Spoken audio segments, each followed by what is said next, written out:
back on the Morgan Streetman Show, getting ready to go out there, but a couple little things we have to wrap up from our previous segment. And we do have a caller, too, so we want to hear what he has to say. Yeah, let's go with our caller. Hello there. Hello. Hey, caller, what's on your mind? Hey, I'm just wondering if you have any thoughts or impressions about the impeachment investigation that's underway.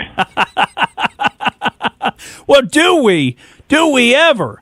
We surely do. I mean, I think that the president, if they had to hold a vote in the House to impeach, and remember, impeachment then goes to trial. So they impeach in the House and they try him in the Senate. And in the Senate, it takes 2/3 of the senators, so 67 votes.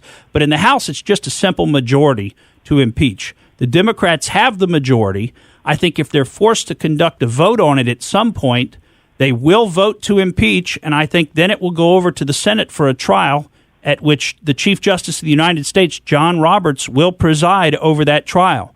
Now, we've seen this in our own lifetimes once before, and that was under President Bill Clinton when he was impeached. And then the trial didn't go so well, and I think the Senate was wise on that because impeachment is really a pretty severe remedy. The better way is to hold an election and win an election. You don't want to remove the guy from office, disenfranchising all the people that voted for him, all 63 or 64 million people that voted for the president who wanted him to be the president. So I think we're going to see the Democrats in Congress race towards getting an impeachment done, maybe by the end of October. Now, the question will be exactly what process they will follow to do that. And we mentioned earlier in the show that they've changed some of the processes Nancy Pelosi has since she's become the majority, or the speaker, the leader of the Democrats. But I think you will see the House vote. Now, the big question is, what will the Senate do?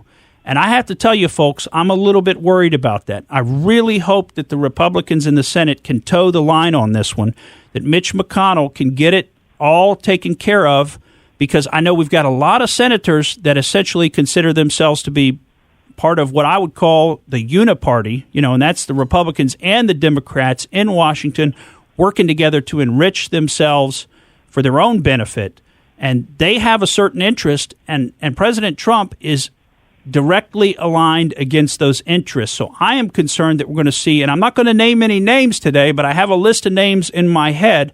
I'm concerned that we are going to see some Republican senators bleed over potentially and support impeachment. I think you'll see the Democrats vote right on party lines on impeachment, even in the Senate.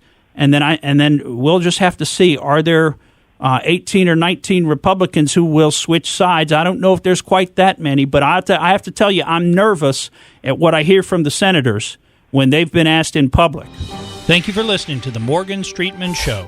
We hope you enjoyed what you heard, and if you did, please click like and subscribe to help us out. And remember that we recommend that you exercise your brain at least once a week.